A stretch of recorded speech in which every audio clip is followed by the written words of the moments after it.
जी बिल्कुल असी इस वेले पहुँच चुके हैं जीरो लाइन ते वो जीरो लाइन जिथे हुण इस थोड़ा ही अगे जाइए तो इंडिया का बार्डर जीरो लाइन शुरू हो जाता है। तो मैं इस वेले जिथे मौजूद हाँ इत्थे ये पाकिस्तानी फौज के बंकर जिन्होंने मोर्चे कहा जाता है, ये मोर्चे के उत्ते असी पहुँच गए हैं।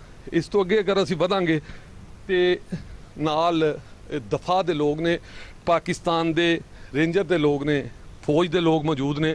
उतों तक मीडिया नूं नहीं जान दिता जा रहा, लेकिन मैं चूँकि इस मोर्चे के अंदर जा रहे हैं, ये सारे घर इंडिया के ने, ये भारत का एरिया शुरू होता है।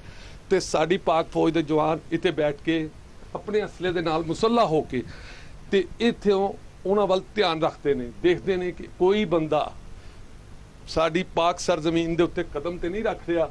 इस हवाले नाल ये तुहानूं एक होर गल दसदा चलां कि इत्थे आम बंदियां दे आउण दी इजाजत नहीं है, सिर्फ उन्हां लोगों नूं फौज आउण दिंदी है जिहड़े रजाकार होण, असला चलाना जानते होण।